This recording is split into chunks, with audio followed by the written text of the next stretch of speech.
Hello, everybody, and welcome to this episode of the Manufacturing Matters podcast, where we discuss the technologies and trends reshaping the manufacturing industry today.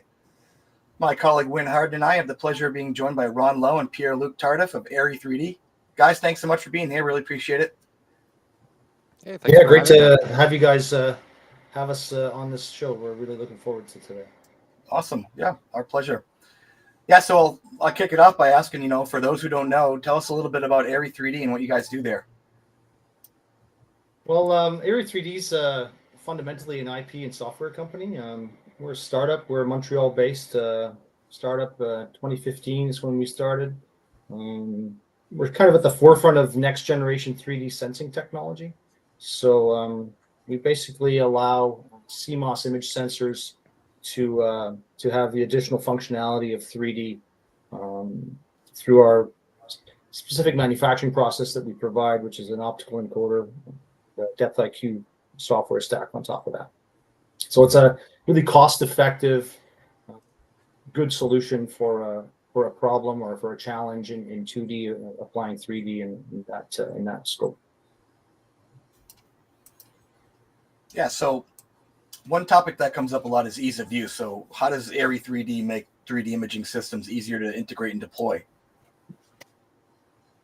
Yeah, well, maybe we'll do intros. I mean, I'm the Senior VP of Business Development, and I sort of look after partner development and all of the marketing. So focusing on developing relationships with existing partners and new partners as we move forward, identifying new and interesting applications and use cases as well as verticals. So not just me, my team and I, which Pier-Luc is part of the team, we look after that side of the business. So Pier-Luc, I'll let you introduce yourself. Thanks, Ron. Pier-Luc Tardif, Director of Biz Dev. So Ron's my boss. I'm part of his team, and we're very similar function. To go back to your question in terms of integrations and how to make it easier to deploy. Yeah. It's very difficult to build 3D cameras, it turns out. So whether you're doing stereo and you require multiple sensors and lenses, or you're doing time of flight and you need illuminators, or you're doing structured light and you need pattern projectors. So it's very difficult to build something that's affordable, that's compact enough. So what we do, like Ron mentioned, with just an add-on to the sensor and a software stack, we can make any normal 2D camera see in 3D in a pin-compatible format. What I mean by that is if you just have a camera today that you like, and you just swap the sensor inside for a sensor with our tech, you're unlocking 3D without changing anything to your to the design of the camera or to the product itself. So you don't have to go to back to the drawing board.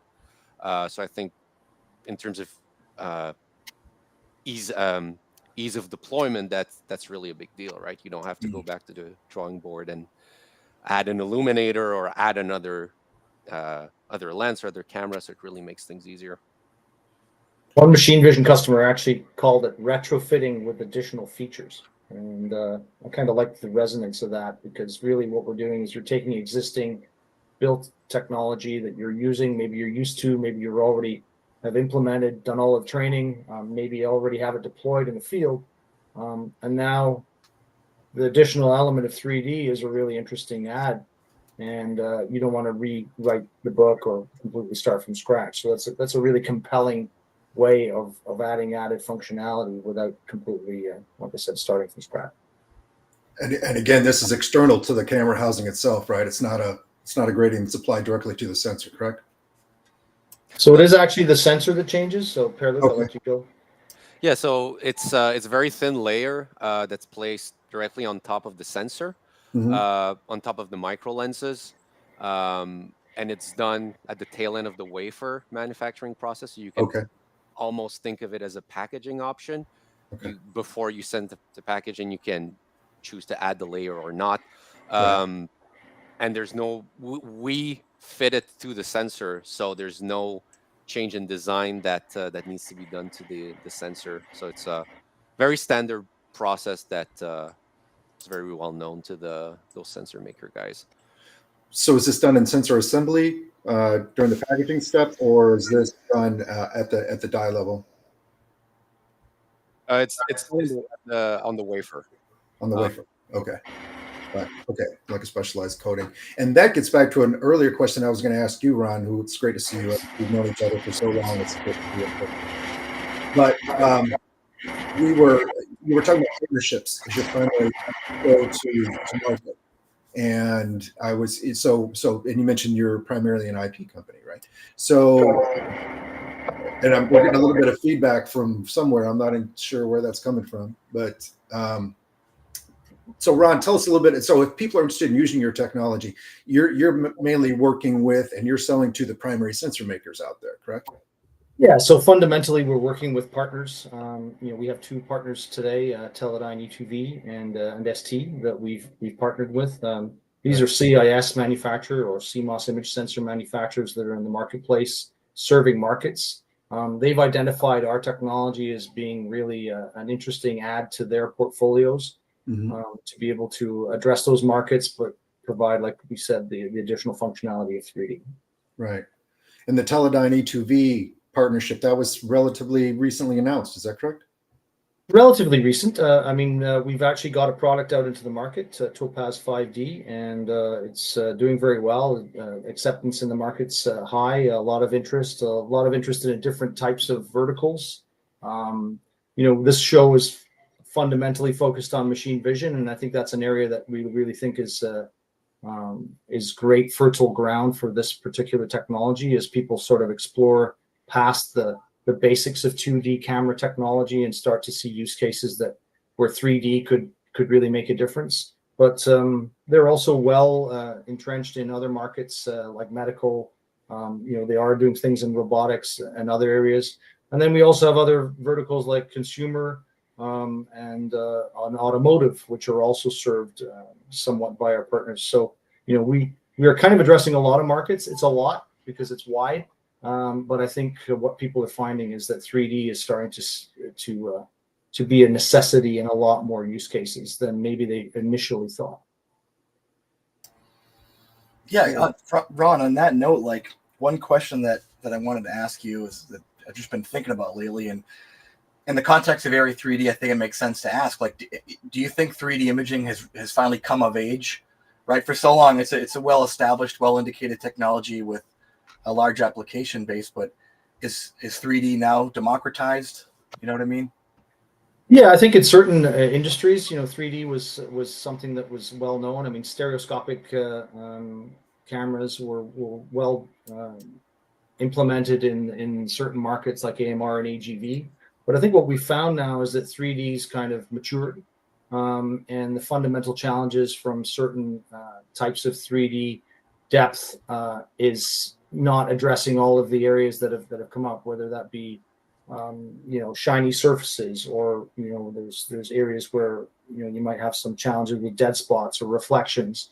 Min-Z is a challenge in 3D in certain applications. Even TOF, as good as it is, has some challenges. So what we're seeing is 3D is kind of matured to the point where a monocular 3D solution in frame with no latency is really compelling, because it kind of crosses some of the hurdles that have since been encountered in 3D. So I think the maturation of 3D as we see it today versus what it was in the last 5 to 10 years is why this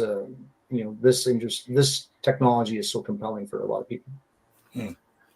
So when we talk about cameras, we talk about the evolution of what the market is focused on, right? I mean, when we went from monochrome to color, there was the big concern there, what propelled it forward, color imaging, was price points. It was price points of the cameras as well as the computational ability to crunch that data in real time. So, and I know no manufacturer likes to talk about price points, right? And because we're not competing to the lowest possible level. But does this approach, when you are eliminating active illumination, you don't have choppers on TOF, with better resolution, is how much does price play into this? And then I would love to get deeper into what are the trade-offs, because I think all the engineers in our audience are going to talk about Okay, well, we went from monochrome to color. We had a resolution hit, and so what are the considerations here? Price and considerations and benefits. Yes, I mean, it's not a race to the bottom. I mean, at the end of the day, in some cases, it's a price challenge, but sometimes it's actually a space constraint issue, or even a use case issue where something needs to be miniaturized. That means that this solution is better. But clearly, we're saving componentry. We're saving not only components and bill of material costs, but we're also saving power. And power is a huge issue. And people want to make sure that they can, from a green perspective and from a cost perspective, save that as a big part of it. So yes, it's less components, but we're doing more with less, if that makes sense. Sure. So what are the pros and cons trade-offs we're making versus a stereoscopic or active illumination or TOF? We're going to the diffractive grading solution. Pier-Luc? Yeah. In terms of trade-off, Ron talked a little bit about minimal distance. So with stereo, the fact that you need this overlap between the field of views means that there's a region with no overlap, and means you can't get so close and still get 3D.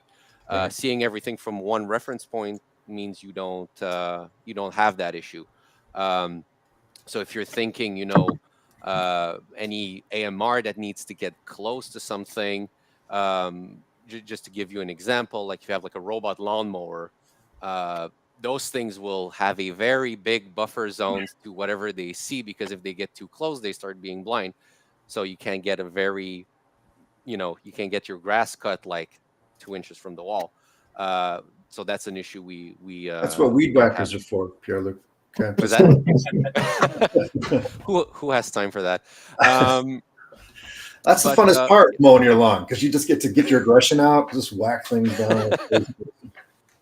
Yeah, well, even 16-year-old kids are, I don't know, they're like $40 an hour. It's not getting cheap to get your lawn cut. Even your own kids won't do it for free. So.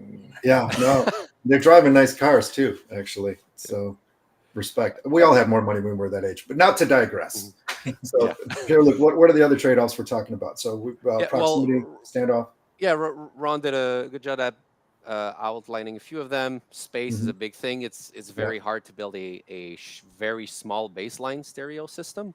Right. And there's applications where you need to be in small places. Just as an example, if you're examining someone's teeth and you want to get a scan of their teeth in 3D, you don't want something this big going in people's mouths. Right. There's a lot of so in the medical, for instance, where space constraints are a big deal. That would be another place where we shine. Another big deal is that we're completely passive. We don't need any illumination whatsoever. A lot of stereo systems out there will require to send some kind of IR pattern in order to get good depth. We don't need that, which means it's just another component you need to you can remove. Right. In terms of trade-offs, because you talked a little bit about the shift from monochrome to Bayer. Obviously, we're adding a bit of diffractive optics on the sensor. So any optical engineer or physicist will know that diffraction means a little bit of resolution loss. So there's a very slight impact on image sharpness. We've never had anybody complain. We have partners that use TDM, TDM being the optical encoder, versions of the sensor to do barcode reading, and they don't have any issues.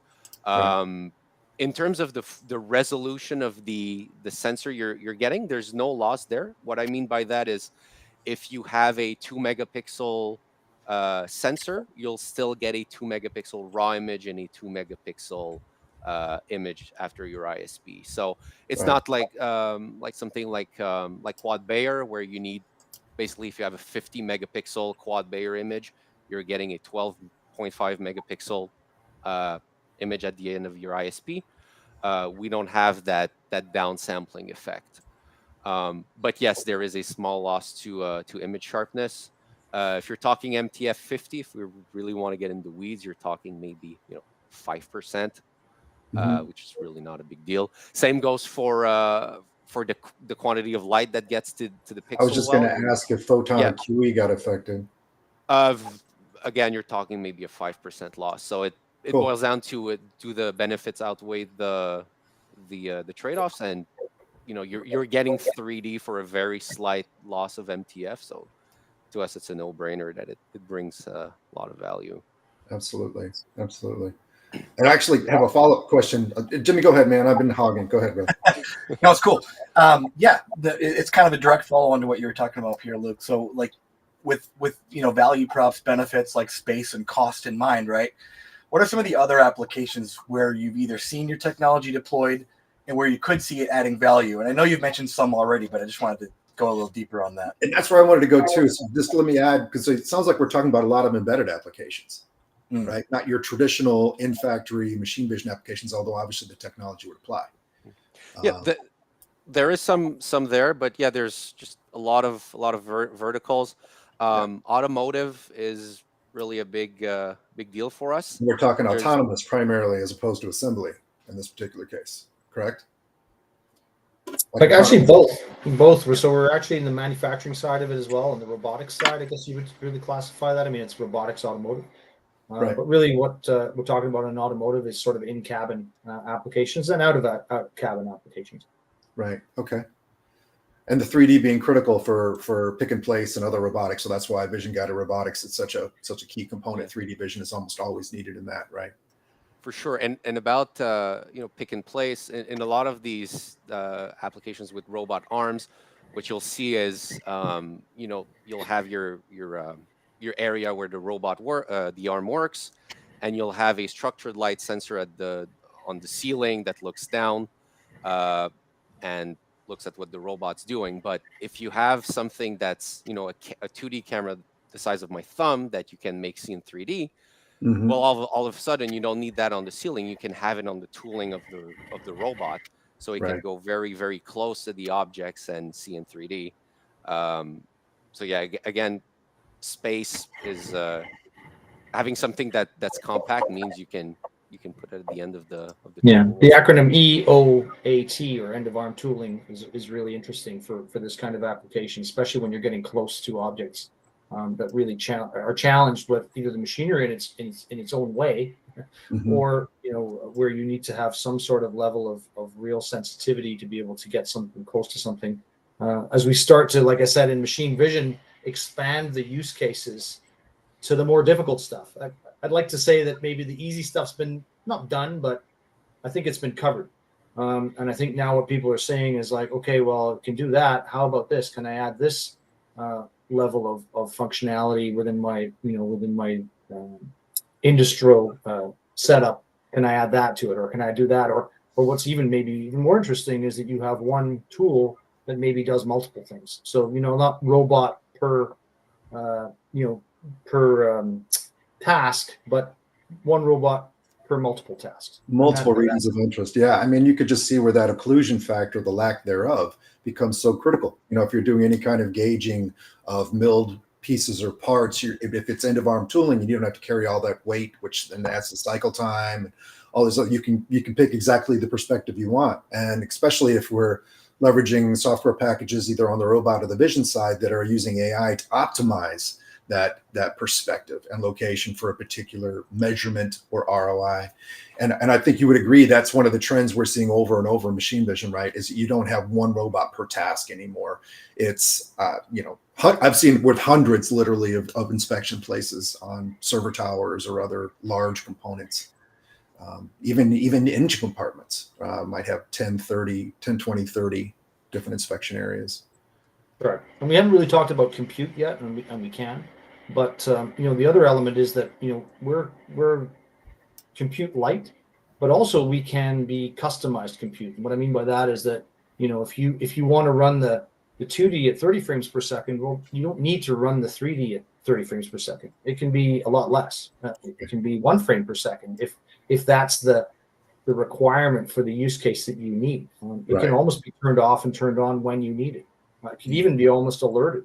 when it's required. So from a compute perspective, that can be really attractive because, obviously software is a big part of our tool chest. So, we also can provide some customized elements to that, which can be really interesting for customers.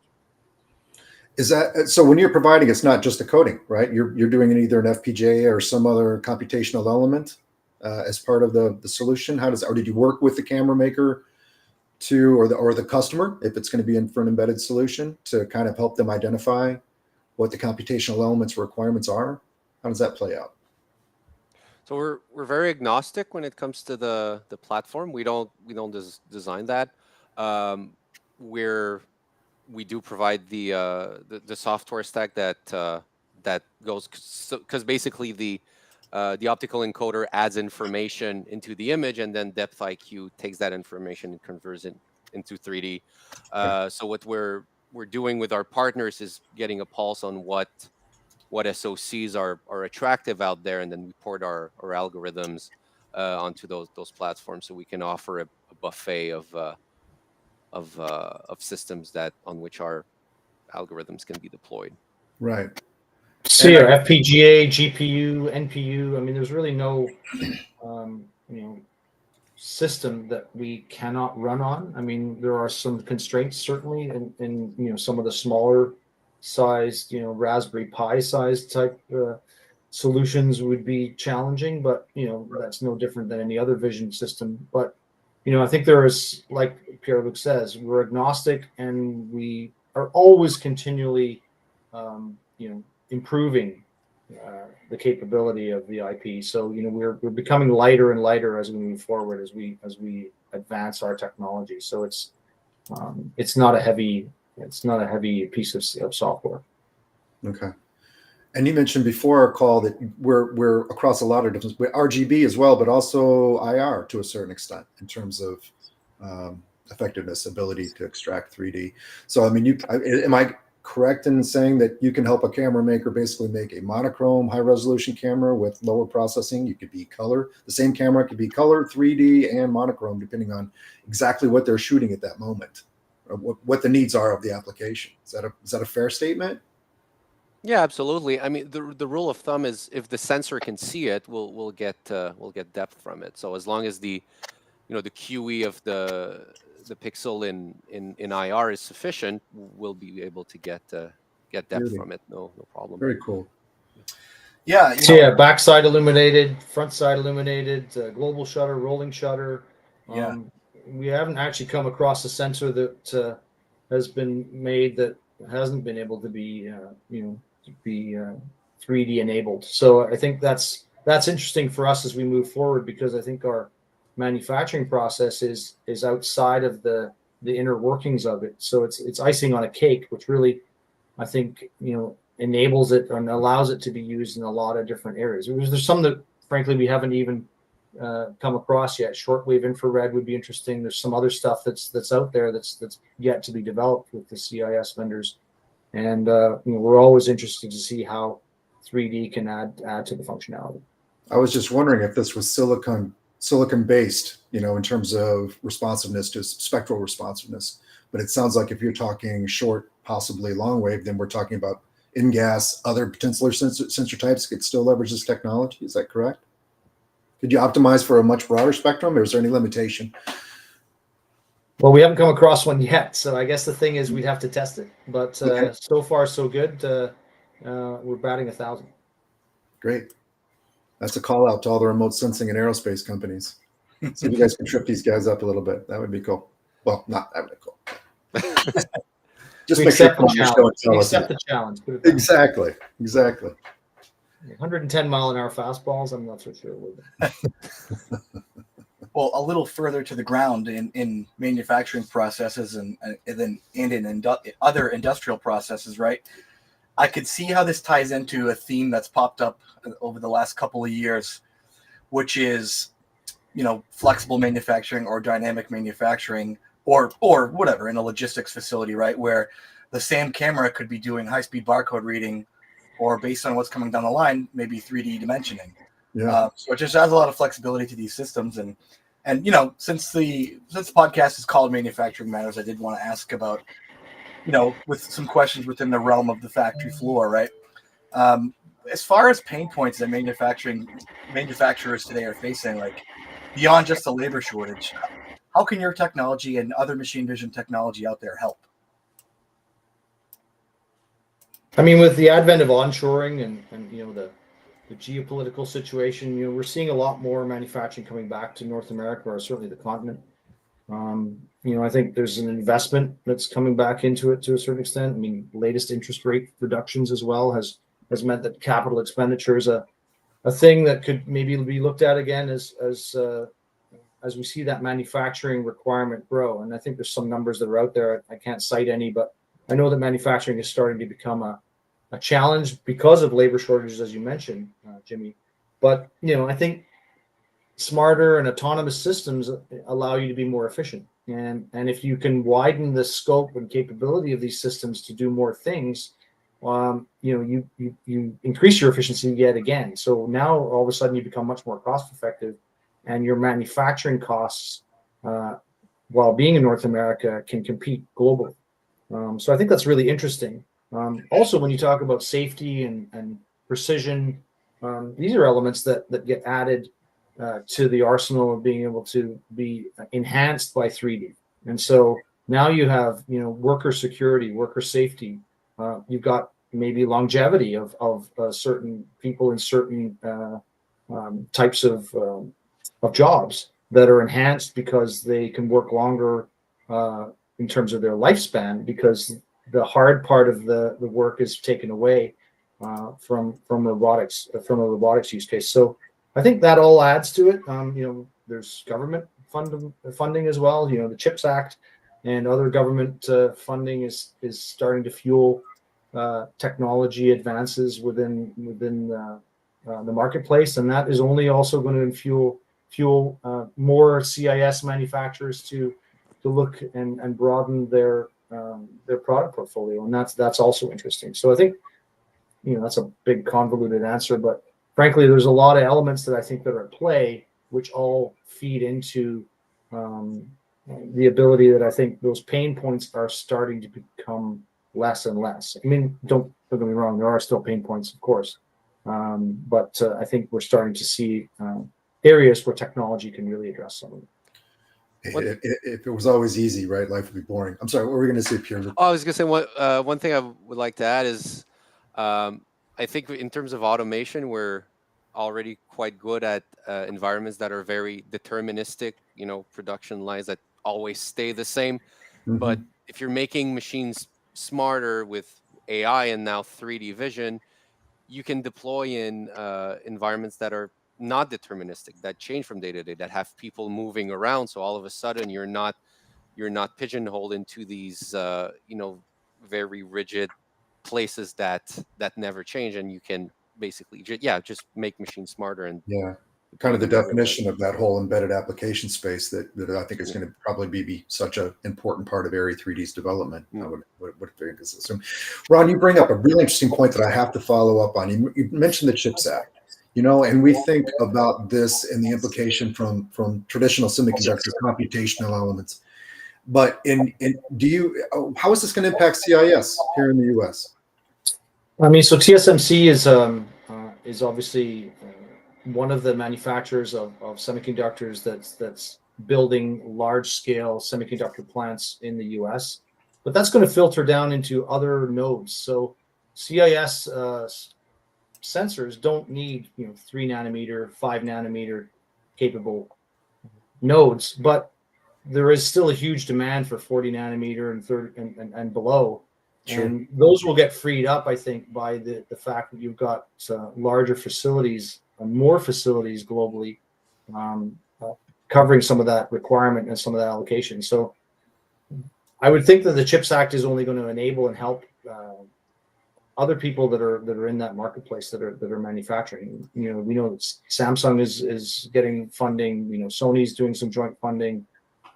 We've got other manufacturers that are North American based that we believe will also benefit from that. So I think just in general, also when you're talking about the CHIPS Act, you're also talking about a capability that's going to be increased in terms of people are going to start getting trained and learning how to do this a lot. And there's going to be more people, and there's going to be more of a requirement for those people. So I think that's also going to help push the volumes that are out there. And frankly, is technology going to go away? I think people are just going to continue to miniaturize and continue to want more things from their tools that they have, whether that be private or industrial, and that I think is going to be more chips going forward.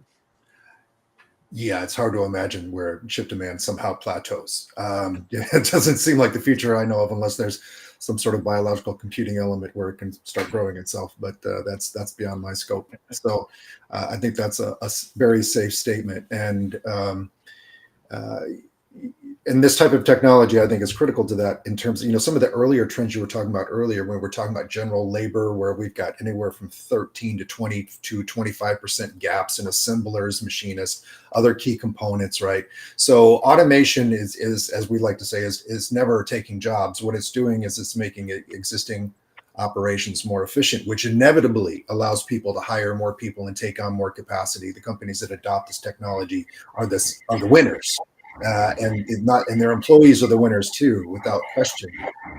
But the ability to do multiple things at one time just seems super critical as we go forward, right? And having cameras that have more utility, that are not just tasked with one element. And that also seems to be super critical, again, to the growth of embedded machine vision, and which is so exciting to me, because Ron, we've been in the business long enough where it was always a traditional discussion of what's on the plant floor, what's going on there, and now we're really starting to see our technology get out there into the marketplace, into the wide world.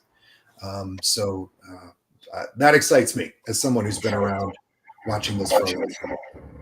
Yeah, no, I absolutely agree with you, and we're fortunate. We're in an industry that I think the fundamental foundations of it are older, but we're not so entrenched in that history that we are not all excited about what's coming.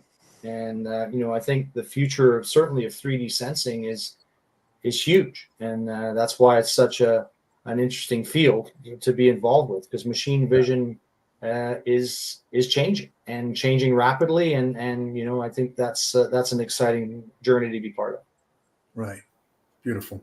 That's a good closing note. But before we slow down this show, Pier-Luc, we're going to have to ask you real quick about the sword behind you on the wall. Yeah. So for any Legend of Zelda aficionados or enthusiasts out there, this is the Master Sword. If you want more geek stuff, I do have a lightsaber as well. Right next to a sweet Iron Man mask. Respect. Yeah. And somehow Jimmy gets morphed in between there. So there's an analogy. There's some sort of metaphor going on in that back wall. Yeah. That's awesome. Yeah, is that Jimi Hendrix in 3D? I don't know. It doesn't look like it. I think it's not yet. Right? Maybe we'll. It's actually a point cloud. Through Jimi Hendrix point cloud is the next thing we need. Yeah, it's going to be our new website page. I call them worthy investment, but my wife disagrees. That's why we keep them in the den. That's why it's in my office. It doesn't bother anyone. But she don't know. What she doesn't see, she can't yell at you about every day. Exactly. So, this is a good thing. This is a good thing. Oh, guys, she finds other things, but of course. What else haven't we talked about? Where can people find you guys next? Well, I mean, our website is going through changes, so that's always a good place to start. We're obviously heavily involved with different industry events. We were at Automate earlier this year. We will be at a big camera show, which I'm sure you guys are aware of, which is Vision 2024 in Stuttgart in a couple of weeks. With our partner, actually, Teledyne e2v as well. We will be on their booth.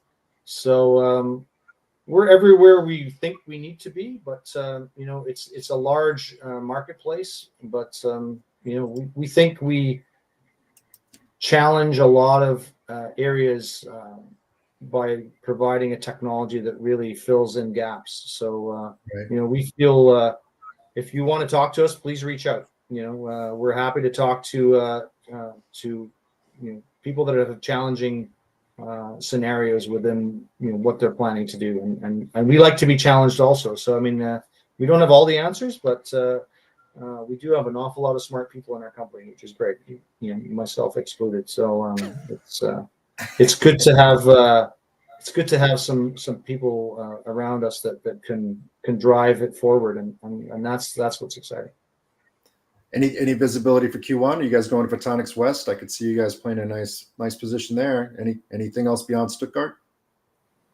We'll be at CES actually. Yeah. So there's a little bit of an automotive component there that we think we will be part of, and and other things. I would think that we'll also be part of the A3 group. There's an A3 event, Winn, that you and I were at last year, so I think we'll possibly see each other there. And Photonics West and the West Coast is full of different types of events. I guess the one thing that's challenging is that there are so many, and they're starting to become really quite specific. And so, we want to make sure that we maximize our travel dollar. Our CFO wants to make sure that that's the case. But we want to be where we think we can make a difference. And so, if you're an event holder and you think our technology and you're tuning into this stream, and you think we could do something that would be really interesting for your target base, then reach out, please. Yeah, I'm sure there's a lot of events out there that'd like to have some technical presentations on this technology and really get their elbows in deep to your tech data. So I know that would be exciting. Yeah, for sure. And not only that, anyone who's up for challenging Ron and Pier-Luc and everyone else with their difficult applications, they welcome it and look forward to any comments, questions, or suggestions you might have. You can learn more at Airy3D.com or find these guys on LinkedIn, or if you like, you can reach out to us at manufacturing-matters.com, and we'd be happy to pass along those questions. So guys, thanks so much for taking the time. Really appreciate it. It's been a pleasure. Yeah, Winn, Jimmy, I really appreciate you setting this up. It's great to talk a little bit about our technology and share what we can do without being too salesy, but I think we address some of the challenges in the market, but you guys do a phenomenal job of touching so many different sectors. So it seemed like a great platform, and I really appreciate your time today. Thank you. Thanks, Ron. Always appreciate it. Pier-Luc, it's a real pleasure to meet you. Likewise. Thank you for having me. This was fun. Okay, we'll see you later on Twitch. So now that we know your game. All right. Yeah, exactly. There you go. And if anybody wants to check out our past episodes, go to manufacturing-matters.com to see past episodes. Look at any of your favorite podcast platforms. We're all over the place. And until the next time we get to see you, have a great day. Bye, everyone.